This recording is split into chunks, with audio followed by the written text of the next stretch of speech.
বাংলাদেশে medicine company যে এত লোক খাটায় পয়সাগুলো দেয় কই থেকে? আপনার থেকে, আমার থেকে, জনগণের থেকে। জনগণের চোখে ধোক্কা দিয়া তারা পয়সাগুলা দেয়।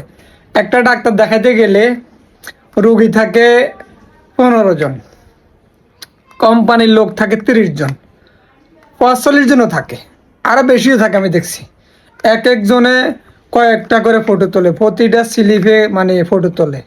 তো ওই লোকগুলারে টাকা দেয় কইতেকা কোম্পানি। ওষুধ যদি ভালো মানে বানাইতো, ওষুধ যদি ভালো কোম্পানি হইতো, তাহলে ওই এত লোকের স্লিপ দেওয়া লাগে না, এত লোকের বেতন দেওয়া লাগে না।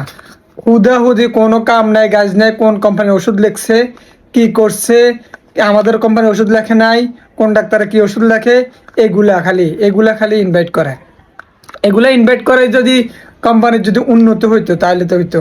কোম্পানি উন্নত হয় একমাত্র এই যে দেখেন, এটা দেখছেন ম্যাক্রোয়াল জেল। এই ওষুধটা গত মাসে আমি 60 টাকা দিয়ে কিনছি।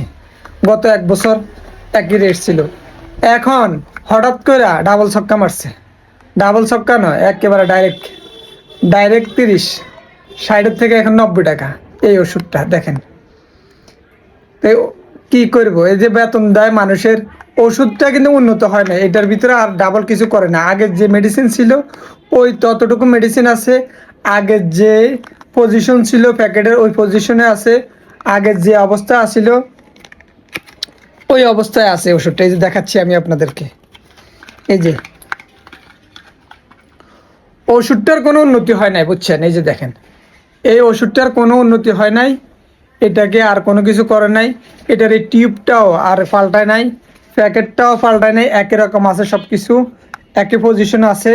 এই যে আগে যতটুকু ওয়েটে ছিল ততটুকু ওয়েটে আছে। ওষুধটা পরিবর্তন হয় না, কিন্তু টাকা পরিবর্তন হয়ে গেছে। 1 লাফে 30 টাকা বাড়ালাইছে। কথা বুঝছেন? এই হচ্ছে বাংলাদেশের ওষুধ কোম্পানির গুণাগুণ।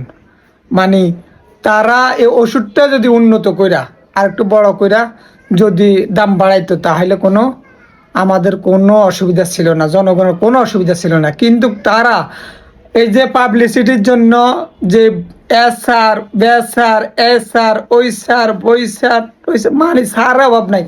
একটা ওষুধের একটা ডাক্তার দেখাইতে গেলে যে কোনো হাসপাতালে যায় দেখি, যে কোনো স্থানে মানে ডাক্তার হইল 1 জন, রুগী হইল 10 জন, আর তাদের কোম্পানির লোক হইল 50 জন। এই অবস্থা, ফালতু রাবিশ।